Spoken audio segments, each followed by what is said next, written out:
من يهده الله فلا مضل له ومن يضلل فلا هادي له أشهد أن لا إله إلا الله وأشهد أن محمدا عبده ورسوله أما بعد Bapak Ibu saudara muslim yang dimuliakan Allah, marilah kita panjatkan syukur kita kehadirat Allah Subhanahu wa taala atas segala limpahan rahmat nikmat karunia-Nya hingga petang hari ini kita masih diberi kesempatan untuk menunaikan sholat maghrib berjamaah yang dilanjutkan dengan demikian rutin.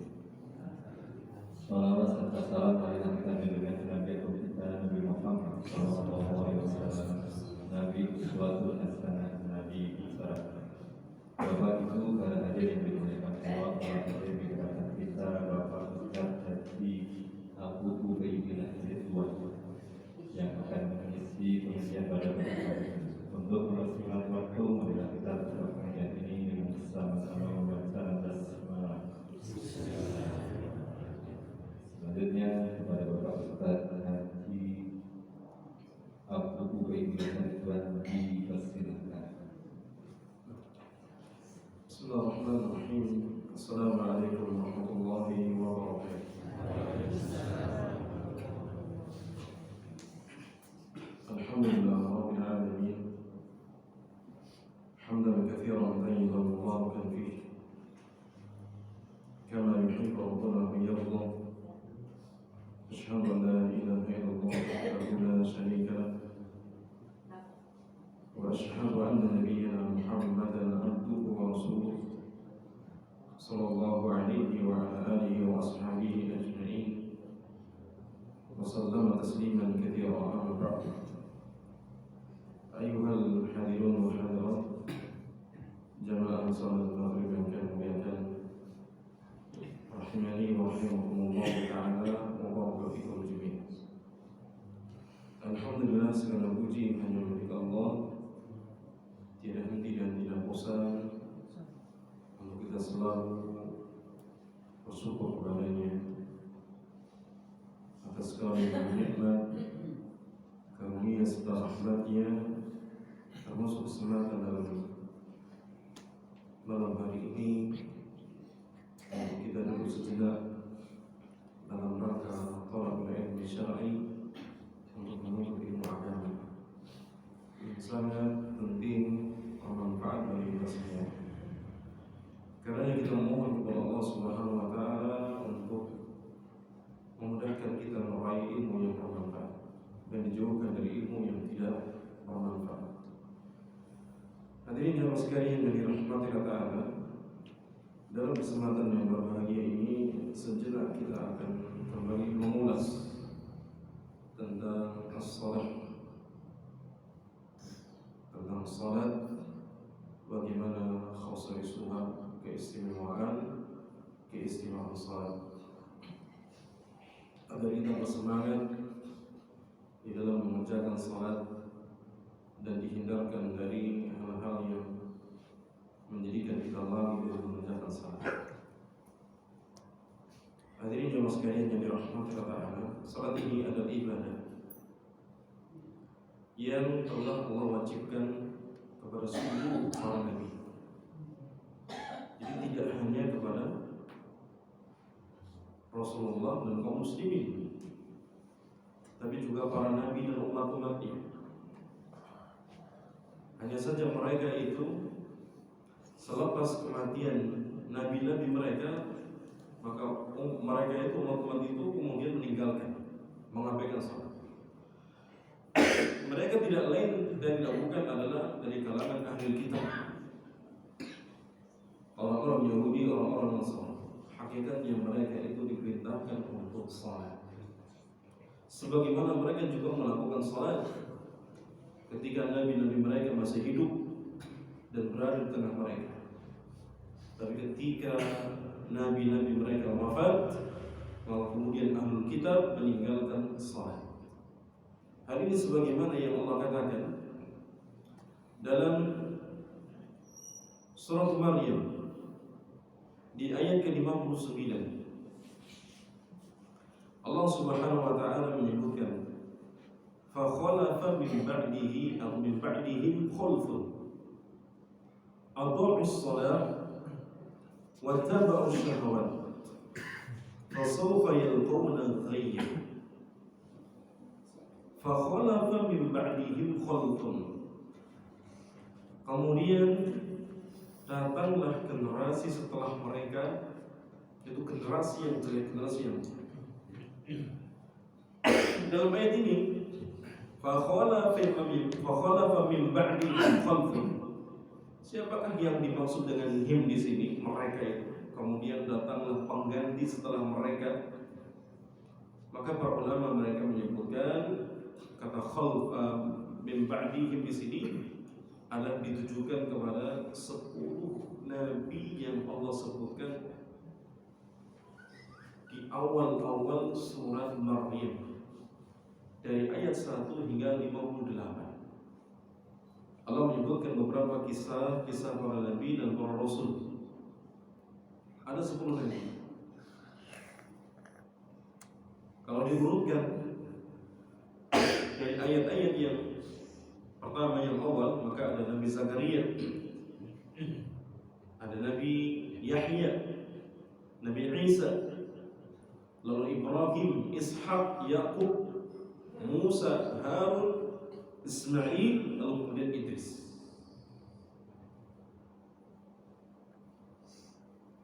Hafal enggak? Ulangi. Zakaria, Yahya, Isa. Ini kan paman keponakan sepupu. Terus Ibrahim, Ishak, Yakub. Nah, Ibrahim, Ishak, Yakub itu secara berurutan melahirkan banyak nabi. Jelas ya? Sudah berapa itu? 6, betul enggak? Lanjutnya Musa dengan Harun, kakak adik. Yang ke-9 Ismail. Baru kemudian ke-10 Idris.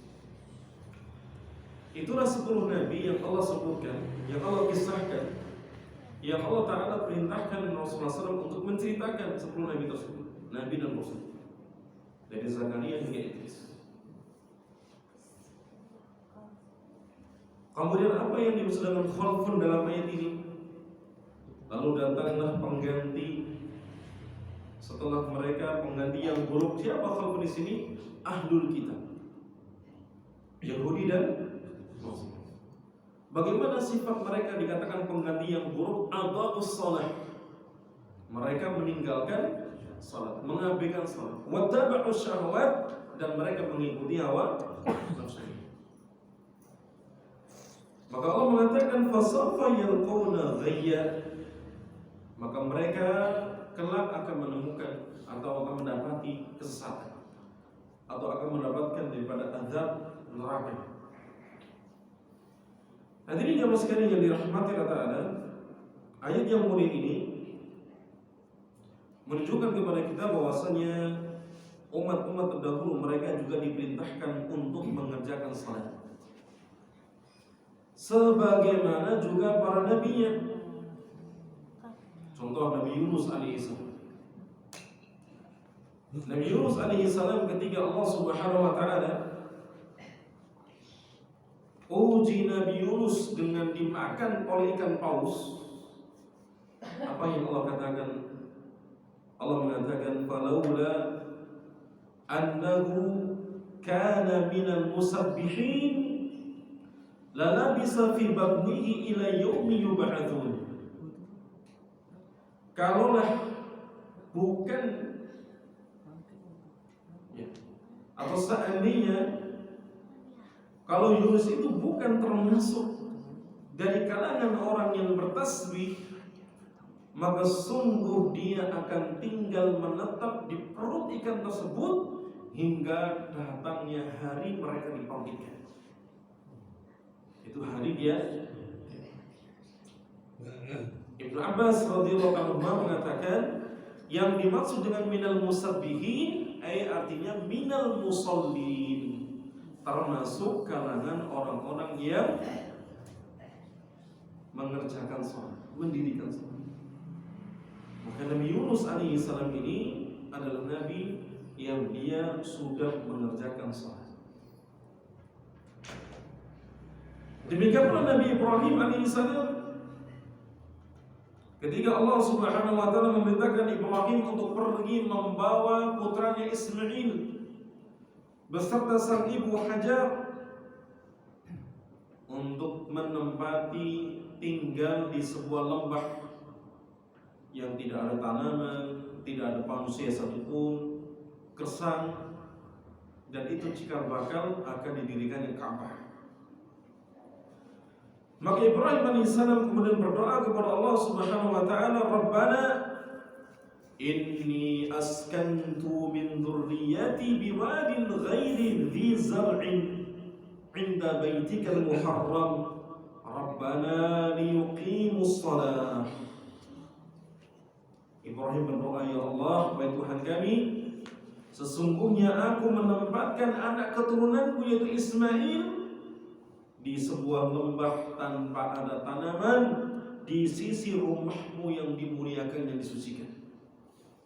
Wahai Tuhan kami, hal itu semua untuk supaya mereka mendirikan salat. Liyuqimus salat."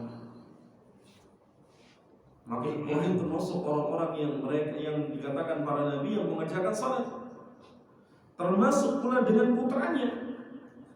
Ketika Allah Subhanahu wa taala mengatakan, "Wadhkur fil kitabi Ismail innahu kana shadiqal wa'di wa kana rasulan nabiyya wa kana ya'muru ahlahu bis salati waz zakah."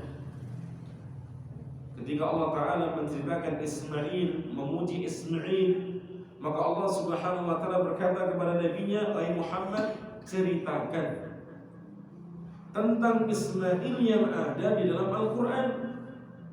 Sesungguhnya dia itu adalah orang yang sangat jujur dalam berjanji, dan dia juga seorang rasul, lagi seorang nabi, dan bahwasanya dia sering memerintahkan keluarganya untuk mendirikan salat, membayar zakat." Berarti Ismail ini termasuk apa? Nabi-nabi yang mengerjakan. Demikian pula Nabi Shu'aib.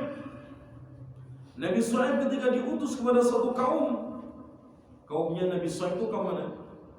Bangsa apa? Kaumnya Nabi Shu'aib itu bangsa apa? Bangsa Arab. Ada 4 nabi yang diutus ke bangsa Arab. Nabi Hud dan Nabi Saleh diutus kepada kaum Ad, kaum Thamud. Ini nenek moyangnya bangsa Arab.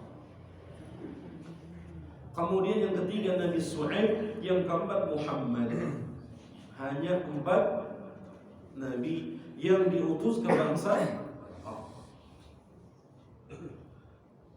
Maka ketika Shu'aib dia melarang kaumnya untuk beribadah kepada selain Allah, melarang mereka untuk berbuat curang di dalam takar menakar, timbang menimbang, apa ucapan perkataan kaumnya Nabi Shu'aib. Dikatakan oleh Allah Ta'ala, "Faqalu ya Shu'aib, as-salatuka ta'muruka an natruka ma ya'budu aba'una." Wahai Shu'aib, apakah salatmu itu memerintahkan padamu untuk kami meninggalkan sesuatu yang disembah oleh nenek moyang kami?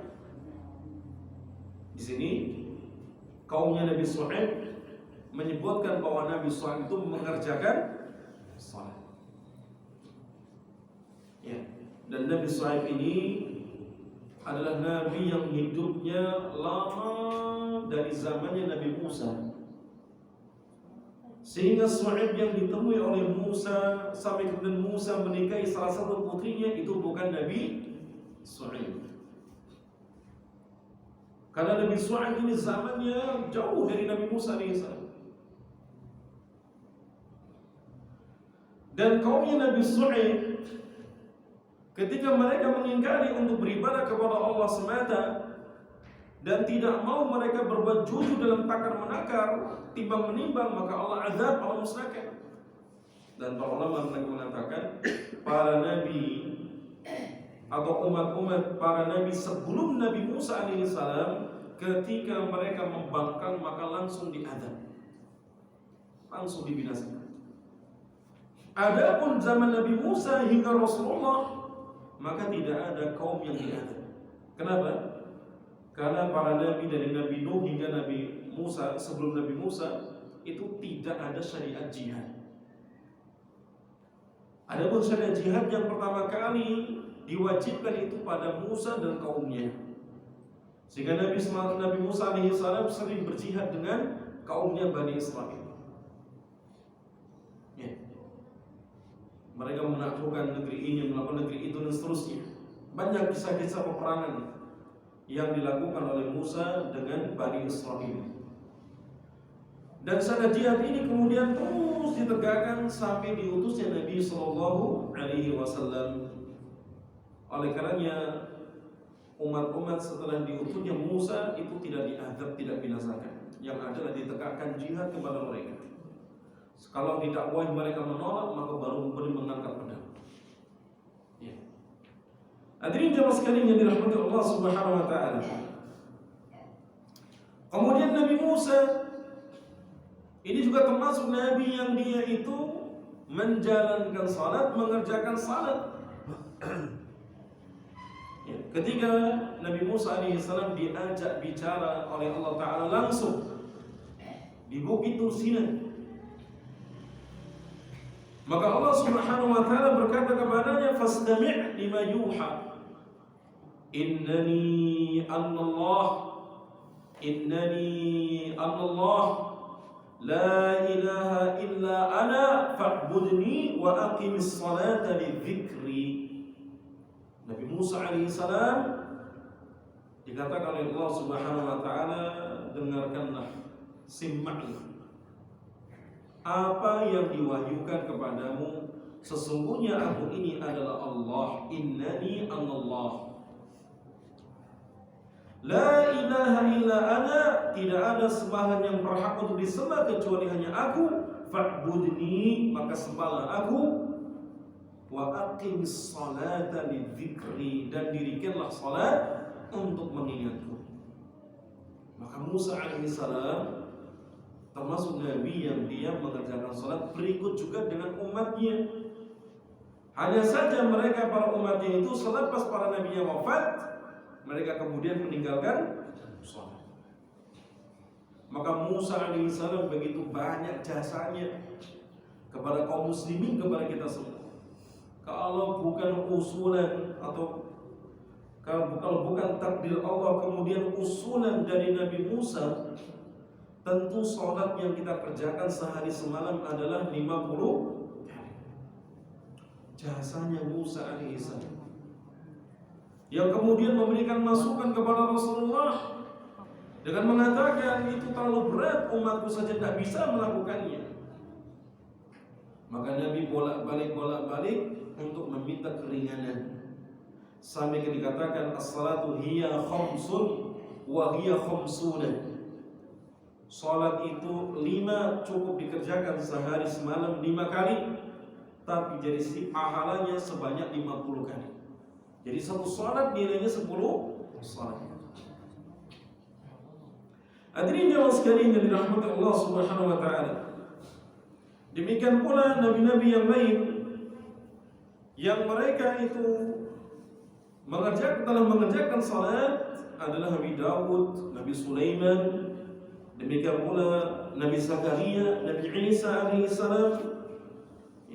Ketika Allah Ta'ala menceritakan tentang Nabi Isa alaihissalam, maka Allah mengatakan, qala inni abdullah atani al-kitab wa ja'alani nabiyya wa ja'alani mubarakan aynama kuntu wa awsani bis salati waz zakati ma dumtu hayya.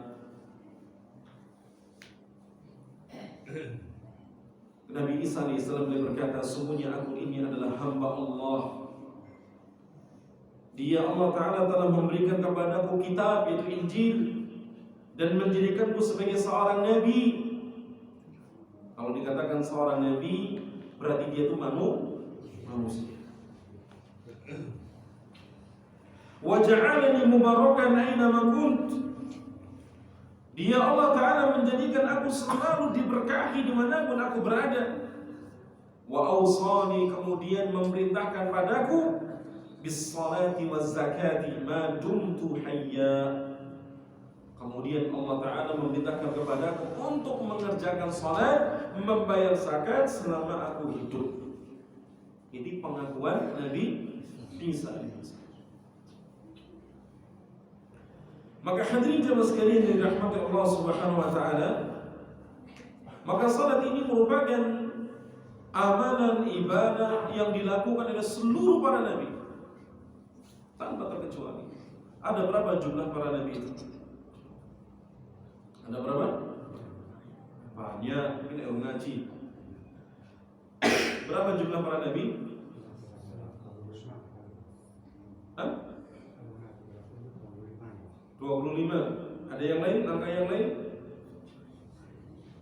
Jumlah para nabi kan sering diulang-ulang sih. Nek tagihan kelingan. Berapa jumlahnya? 124 K. 124 K ribu.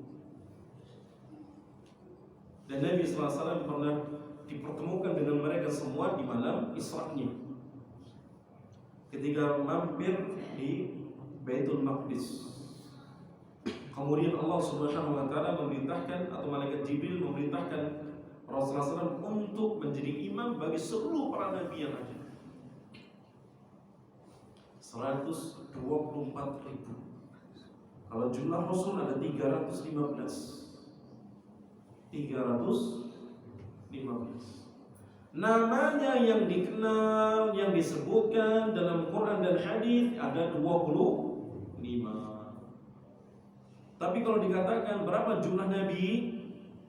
124 ribu. Ini keimanan ini harus diyakini, dihafal. Ojo sate wae sing hafal.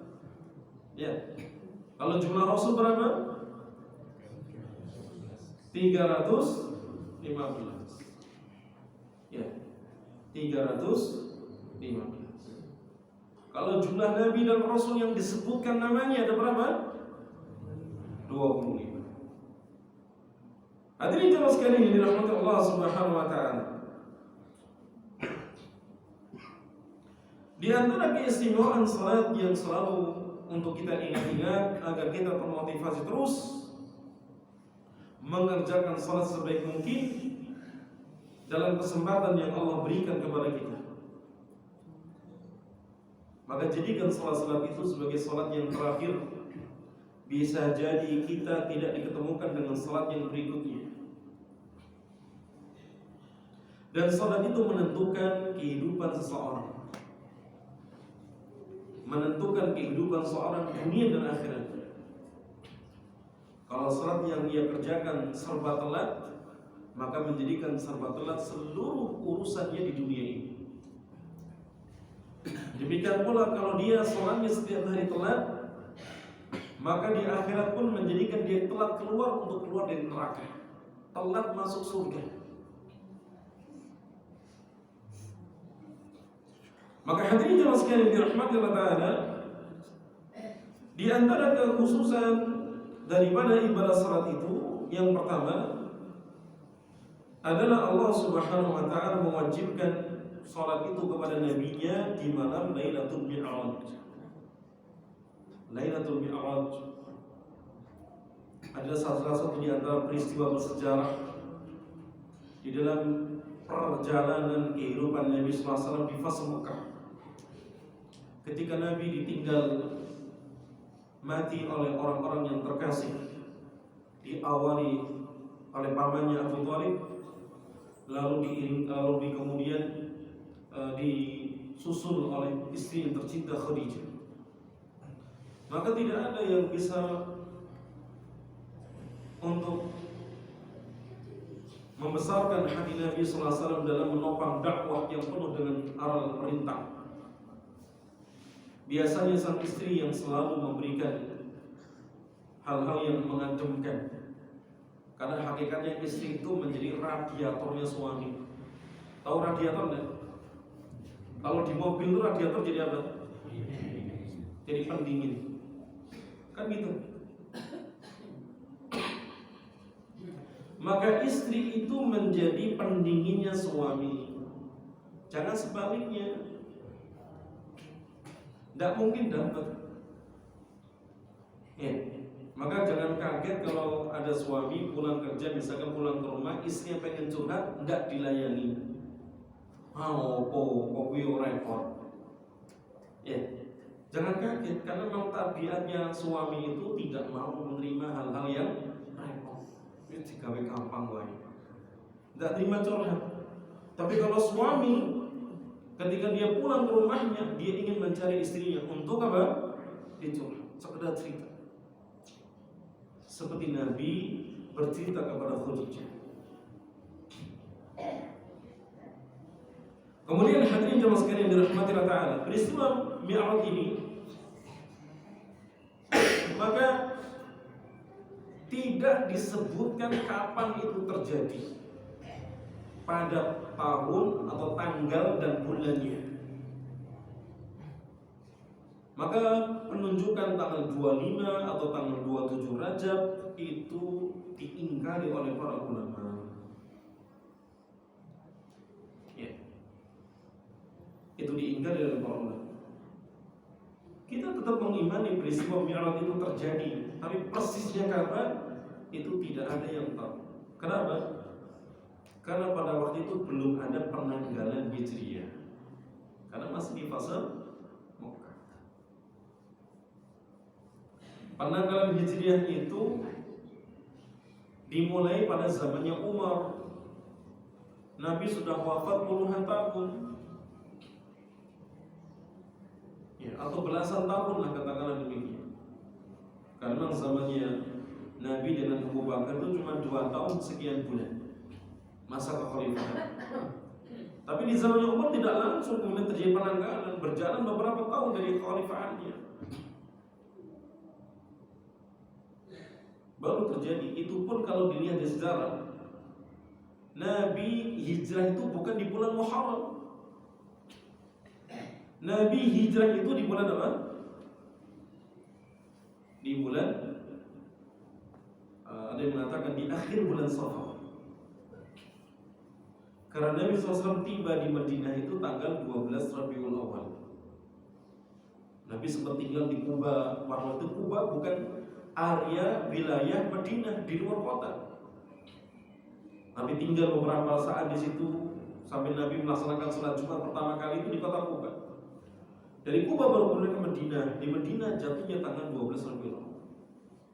Maka ada sebagian ahli sejarah, ahli sirah, mereka mengawali tahun Hijriah bukan di bulan Muharram, tapi di bulan sampainya Nabi di Madinah, itu bulan Rabiul Awal. Kalau berangkatnya akhir Safar.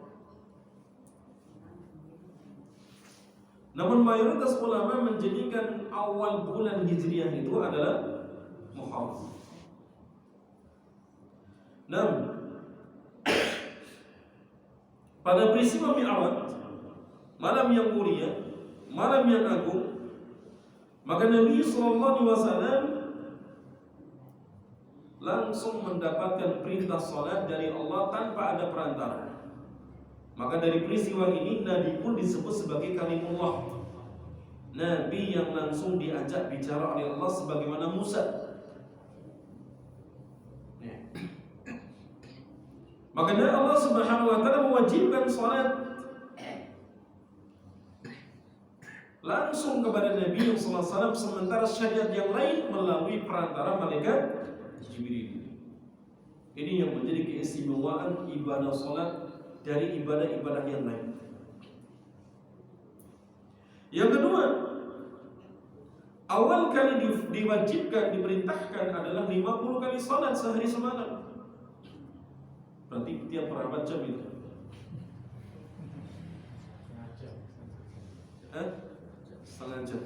Setengah jam sholat, setengah jam lagi. Berat ya? 5 kali aja berat, apalagi 50. Akan tapi karena rahmat Allah Subhanahu wa taala, maka dijadikan 50 itu dari sisi pahala senilai sebanding 50 kali sholat. Namun yang dikerjakan cukup 5 kali sehari semalam dengan waktu yang telah ditentukan. Ada sholat di waktu siang, ada sholat di waktu malam. Sholat siang hari itu apa ya? Zuhur dan asar. Kalau sholat malam, isya, subuh. Kalau maghrib itu disebut dengan witir siang, makanya ganjil 3. Maghrib itu disebut dengan witir siang. Sholat witirnya siang itu maghrib. Kalau sholat witirnya malam ada nanti di akhir malam, sebelum tidur boleh atau ketika bangun tidur. Yang berikutnya di antara keistimewaan sholat, anna syari'atun atau syariatullah wa dinuhu fi syara'i jami'in nabiyyin, bahwasanya sholat itu merupakan syariat Allah yang diberlakukan pada seluruh syariat para nabi. Tidaklah Allah Ta'ala mengutus seorang nabi kecuali Allah pun juga memerintahkan pada mereka sholat, sebagaimana di awal telah kita sebut. Yang berikutnya, wa min khasaisi hadhihi shalah, di antara keistimewaan waktu salat, bahwasanya salat itu menjadi amalan yang pertama akan dihisab, akan diperhitungkan. Dari sekian banyak amalan seorang hamba, hanya salat yang pertama kali. Maka salat ini menentukan ibadah yang lainnya. Maka Nabi SAW mengatakan, fa in saluhat faqad aflaha wa anjaha wa in fasadat faqad khaba wa khasira. Jika salatnya itu baik, maka dia akan sukses dan akan beruntung serta selamat. Namun bila mana salatnya itu rusak, maka dia akan merugi dan akan menyesal. Penentuan ibadah kita itu di salat. Tapi orang lebih perhatian dengan ibadah yang lain, khususnya haji, umrah. Ya, jadi nek diceluk untuk Pak Haji ini orang itu, koyo orang after. Ya, kalau sudah haji, masya Allah, diceluknya tambahan Pak Haji. Kalau ibu-ibu, Bu Haji. Kalau sudah haji, kalau nggak dipanggil Pak Haji, agak gimana gitu. Padahal ibadah yang menentukan nanti kelak di hari kiamat adalah salat. Tapi tidak ada satupun di antara kita pengen dipanggil Pak salat, Bu salat.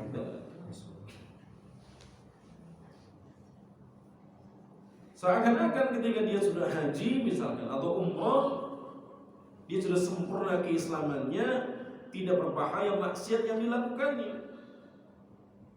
Padahal tidak demikian. Salat atau haji, kalau dia nggak salat juga nggak diterima. Ada orang berhaji, ada orang umrah tapi tidak salat. Ada nggak? Ada. Banyak sebagian jamaah itu kalau sudah selesai praktek umrah misalkan, manasik umrah atau haji, pengen cepetnya bantang mulai. Ternyata cuma seperti ini doang. Apalagi kalau umrah itu kan cuma 3 jaman selesai. Apalagi kalau misalkan kita ngambil di waktu yang senggang, yang renggang misalkan, tidak ada bertepatan dengan hari libur, ya maka lebih cepat lagi. Ya, ada orang-orang yang demikian, dia nggak betah lagi kalau sudah di tanah suci, pengennya nggak balik. Ya, ini bisnis saya tertunda banyak ini kalau sampai 5 hari di Mekah. Allah Akbar. Ya, padahal itu kesempatan dia untuk beribadah di rumah Allah. Satu salat di Masjidil Haram seperti 100.000 kali salat di masjid yang lain. Urung karo iso. Kalau 100.000 kali salat itu butuh berapa hari? Butuh berapa tahun? Oke, jawabannya 100.000. Bisa nggak kita sudah sholat 100.000 di masjid ini? Pernah ngitung nggak? Kalau sehari 5 kali katakanlah kita pergi ke masjid, Berarti kalau 100.000 dibagi 5 berapa? 20.000. Hah? Iya, 20.000. 20.000 hari berapa tahun? Banyak. Tapi dengan mengerjakan di Masjidil Haram, dia cukup sekali mendapatkan pahala yang berlipat-lipat. Kemudian jemaah sekalian dirahmati Allah Ta'ala, bahwasanya salat itu adalah amalan yang pertama kali diwajibkan kepada seorang hamba setelah dia bersyahadat. Maka yang menentukan puasanya, zakatnya, hajinya, dia salatnya. Kalau ada orang dia bersyahadat lalu tidak mau salat, maka hati-hati dengan ibadah zakatnya, puasanya, dan hajinya. Kalau dia mengingkari kewajibannya, kafir. Maka nggak diterima sholatnya, puasanya, zakatnya, haji dan umrah kurbannya nggak diterima, karena tidak dianggap muslim. Kalau mengingkari kewajiban sholat. Kalau yang mereka mengerjakannya bermalas-malasan, dalam hal ini pandangan Imam Ahmad mengatakan tetap sama hukumnya seperti dia meninggalkannya karena mengingkari kewajibannya, itu sama hukumnya kafir. Agar tidak bermudah-mudahan seseorang yang meninggalkan salat, karena salat ini ibadah yang selalu diwajibkan dalam kondisi apapun kecuali kalau dia mati, baru selesai. Mau sakit, mau sehat, mau musafir, mau mukim, kondisi aman, kondisi ketakutan misalkan, dia miskin, dia kaya, tetap wajib salat sesuai dengan kesanggupannya. Kemudian salat itu dinamakan dalam Al-Quran itu sebagai iman. Disebut sebagai apa? Iman. Kata Allah Subhanahu wa ta'ala dalam surat Al-Baqarah, "Wa ma kana Allahu liyudhi'a imanakum." Dan tidaklah Allah Ta'ala itu akan menyia-nyiakan keimanan kalian. Yang dimaksud iman di sini adalah salat. Itu Allah tidak akan menyia-nyiakan salat yang telah kalian kerjakan. Karenanya ketika Nabi SAW mengatakan at-tuhuru syatrul iman, kebersihan, kesucian itu setengah keimanan. Iman di sini maksudnya salat. Setengah daripada salat. Orang bersuci itu seperti setengah salat. Dia tidak mendatangkan sebagian yang lain, setengahnya lagi. Kemudian di hadis yang lain Nabi menyatakan barang siapa yang dia menjaga salatnya, maka di hari kiamat dia akan mendapatkan 3 keutamaan. Fakanat lahu nuran wa burhanan wa najatan yaumal qiyamah. Di hari kiamat salat itu akan menjadi nur, cahaya. Burhan, bukti kebenaran imannya. Najah, menjadi penyelamat baginya di hari kiamat. Itu salat. Maka barang siapa yang tidak menjaga salatnya, dia tidak mendapatkan 3 hal ini. Dia nggak punya cahaya, padahal di hari kiamat itu banyak kegelapan. Dia nggak punya bukti keimanannya, salat, zakat, haji, umrah nggak bisa. Korban nggak bisa menjadi bukti. Hanya salat yang menjadi bukti kebenaran imannya. Dan tidak ada yang menyelamatkannya dari azab. Ya. Kemudian keistimewaan yang lainnya, salat ini adalah ibadah yang paling disebut atau paling banyak disebut dalam Al-Quran. Allah Subhanahu wa ta'ala senantiasa mengaitkan dengan salat. Perintah-perintahnya selalu dikaitkan dengan salat. Menyebutkan perintah ibadah secara umum, lalu kemudian disebutkan secara khusus dari ibadah salat. Hanya ibadah salat. Setelah disebutkan ibadah-ibadah yang umum, kemudian Allah menyebutkan ibadah salat secara khusus. Maka jemaah sekalian yang dirahmati Allah Ta'ala, salat ini adalah satu-satunya ibadah yang dikerjakan tiap hari sehari 5 kali. Adapun ibadah yang lain tidak. Zakat harus nunggu haul setahun, nisab. Ramadan, puasa Ramadan harus menunggu datangnya bulan Ramadan. Haji itu harus datang bulan haji, puncaknya ada di Dzulhijjah. Adapun salat ibadah yang dikerjakan tiap waktu dalam setiap hari 5 kali. Ada salat siang, ada salat malam, sesuai dengan perjalanan matahari dari terbit hingga terbenam. Dan itu tidak dijumpai pada ibadah-ibadah yang lain. Kemudian jemaah sekalian yang dirahmati Allah Subhanahu wa taala, bahwasanya Allah Subhanahu wa taala memberikan syarat bagi siapa yang hendak mengerjakan salat, maka dia harus dalam sebaik-baik kondisi. Jadi jangan sampai kita salat dalam kondisi yang tidak baik. Salat pakai kaos oblong, ono tulisannya, ya. Salat kemudian auratnya terlihat. Wis orang mau kantor, nggak boleh sarung, mengkangkang. Nah, ada yang seperti ini. Padahal kalau dia ngadep RT, ngadep RW, lurah, camat, apanya? Posturnya beda, pakaiannya beda. Dia akan pakai minyak wangi, pakai baju yang terbaik, ya, rambutnya pun klimis dan seterusnya. Salat pun sebaiknya demikian, bahkan lebih baik daripada kita menghadap pejabat. Ya, orang kalau menghadap pejabat kan ingin dikenal, ingin dekat, ingin dapat sapaan, pembelaan, kan gitu. Untuk cipratan, ya. Dengan Allah pun juga kita demikian, ingin dikenal, ingin dekat dengan Allah, mendapatkan rahmatnya, ampunannya, rizkinya. Maka salat ibadah yang kita diperintahkan untuk dalam sebaik-baik kondisi. Kondisi apa namanya ini? Penutup kepala. Ini termasuk adab di dalam salat. Ya, salatlah dengan kita memakai ini. Nabi selalu pakai penutup kepala ketika salat. Tapi tutuplah penutup kepala, jangan dibuat-buat modis-modis yang lainnya. Demikian pula Nabi sallallahu alaihi wasallam memerintahkan kita untuk sempurna dalam bersuci, jangan sampai ada hadas atau najis. Hadas dalam tubuh kita, najis tubuh, tempat dan pakaian. Benar-benar suci, benar-benar sempurna. Demikian pula salat itu harus menghadap kiblat. Kalau ibadah yang lain tidak, hanya pada ada salat.